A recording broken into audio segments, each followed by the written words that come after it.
Hey, good morning, good afternoon, good evening, wherever you may be.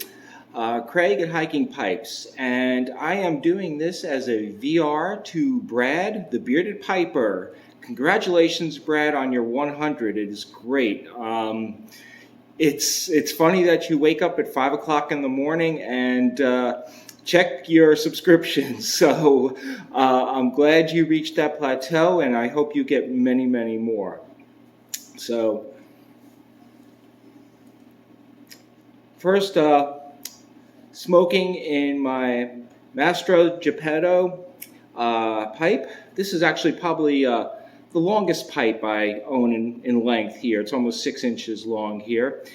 Smoking some Orlick Golden Slice this evening. So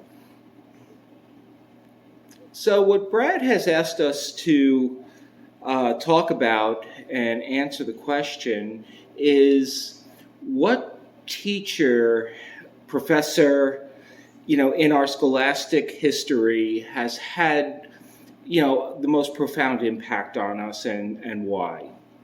I love these questions that allow us to open up and talk about our history a little bit, get the YTPC folks out there to know us a little bit better, for good or for bad.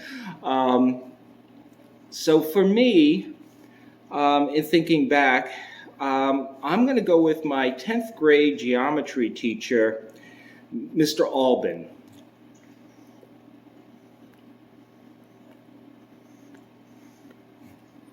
Geometry, not for everybody. It's not is a little bit of a tough subject. It's math. What Mr. Albin did for us is he made learning fun. He was extraordinarily entertaining as a math teacher.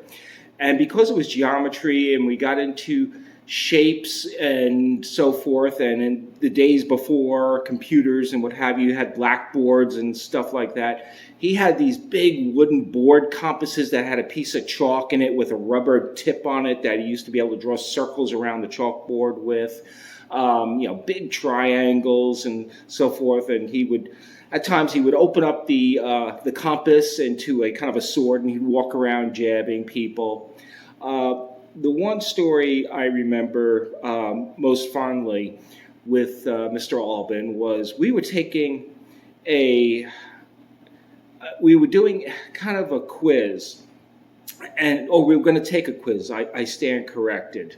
We were going to take a quiz, and of course, when he announced the quiz, everybody did the moaning and the groaning, like, we don't want to take a quiz. And in his whimsical way, he kind of shut the class up, and you're going to take this, quiz, and blah, blah, blah, blah, blah, blah.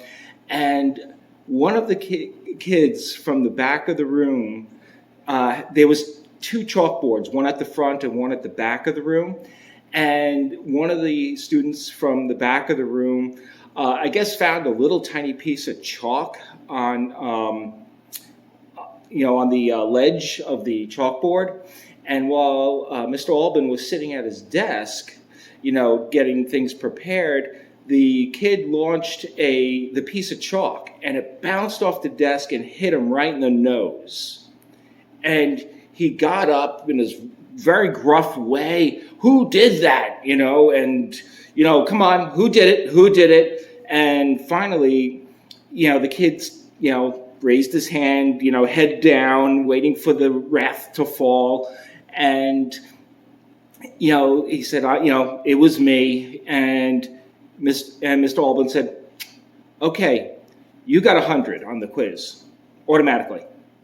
And everybody was like, WTF, what?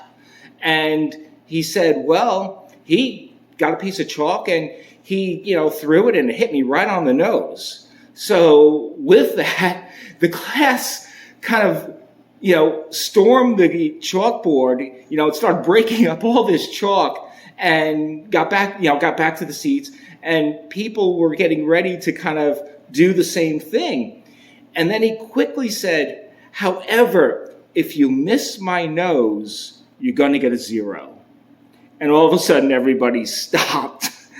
So that was the kind of teacher he was. Or I hope he still is. I don't know if he's still alive. I'm sure he's retired if he is. Good Lord. But he made learning fun. And because of that, and I had other good math teachers throughout my high school.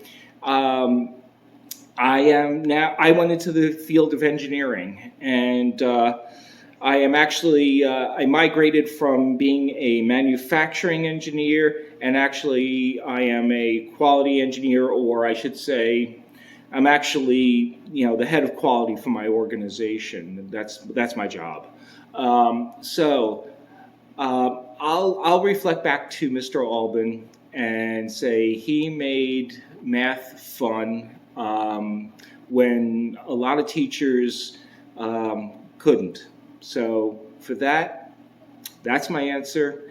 Again, Brad, congratulations, and look forward to seeing a lot more from you. And again, to everybody in the YTPC, let's be good to each other.